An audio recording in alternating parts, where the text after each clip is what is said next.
ገንዘብ ከናንተ ጋር የሚቆየው ለጥቂት ጊዜ ነው። ዘመድ ከናንተ ጋር የሚቆየው ለጥቂት ጊዜ ነው። ጓደኛ ከናንተ ጋር የሚቆየው ለጥቂት ጊዜ ነው። የናንተ ጤንነት እንኳን ከናንተ ጋር የሚቆየው መቃብር እስክትገቡ ነው። ለጥቂት ጊዜ ነው። በዚህኛውም ዓለም በሚቀጥለውም ዓለም ለዘላለም የማይለየን መድኃኔዓለም ነው።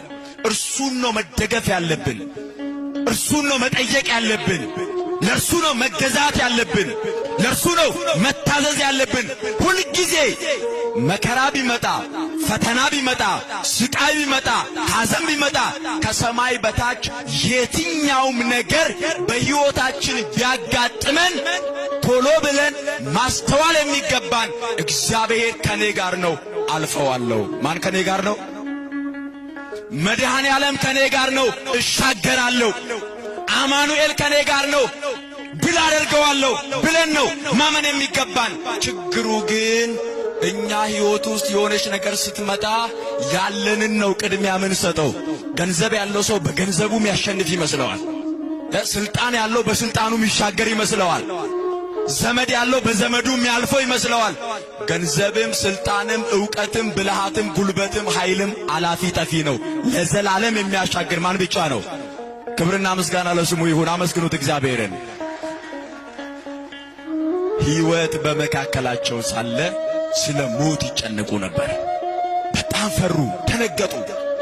ከዚያ በኋላ ጌታ ሆይ አሉት። ጌታ ሆይ፣ ያው ቀኑን ሙሉ እየሰበከ ነው የዋለው። ቀኑን ሙሉ እያስተማረ ነው የዋለው። ደክሞታል፣ አንቀላፋ፣ ተኛ። ከዚያ በኋላ መጡና ጌታ ሆይ ስንጠፋ አይገድህምን? ልንሞት ነው፣ ልንጠፋ ነው። ውሃ ወደ ታንኳይቱ ሊገባ ነው። እባክህን አድነን፣ በሞትና በሕይወት መካከል ያለ ነው፣ ታደገን አሉት። መለመናቸውም አንድ ነገር ነው። እየሰማችሁ ነው አይደለ? እስኪ እንለምነው እግዚአብሔርን። አሁን መረዳት ያቃተን ትልቁ ነገር እግዚአብሔር አባታችን ነው። እግዚአብሔር ምናችን ነው? እንደ አባትነቱ ያደርግልናል። እንጠይቅኛ ስለ ጸሎት ባስተማረበት ክፍል የቅዱስ ማቴዎስ ወንጌል ምዕራፍ 7 ላይ ጌታችን ኢየሱስ ክርስቶስ ቀድሞ ካስተማረ በኋላ ለምኑ ይሰጣችሁማል፣ ፈልጉ ታገኙማላችሁ፣ መዝጊያንም አንኳኩ ይከፈትላችሁማል እያለ እያስተማረ ቆየና ከዚያ በምሳሌ ደግሞ ነገራቸው። እንደዚህ አለ፣ ከእናንተ መካከል አለ ልጁ ዓሣ ቢለምነው ለልጁ ዓሣውን በመስጠት ፈንታ ዓሣውን